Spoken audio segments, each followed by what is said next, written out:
گزشتہ رات میں چرپائی پر لیٹا ہوا تھا، اچانک سے اس قدر خوفناک آواز سنی اور میری چرپائی لرز اٹھی۔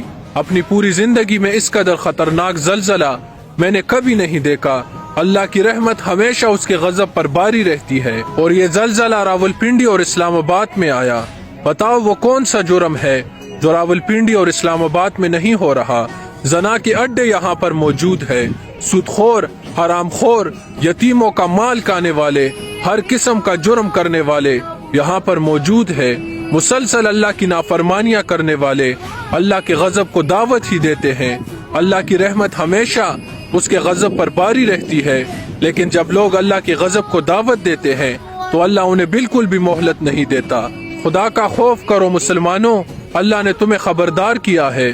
اس سے پہلے کہ یہ زمین تم پر تنگ کر دی جائے، یہ زمین تمہیں اپنے اندر نگل لے، یہ ہر وقت اللہ سے کہتی ہے کہ اللہ یہ لوگ تیری نافرمانی کرتے ہیں، تو ہمیں اجازت دے، لیکن اللہ انہیں اجازت نہیں دیتا۔ اللہ فرماتا ہے یہ میرے مخلوق ہے، میرے بندے ہیں، تو تم لوگ بھی اللہ سے کچھ حیا کرو، اللہ کے بنائے ہوئے حدود کو پار نہ کرو، اللہ کی نافرمانیاں نہ کرو، استغفار کرو اور لوٹ آؤ اپنے اللہ کی طرف۔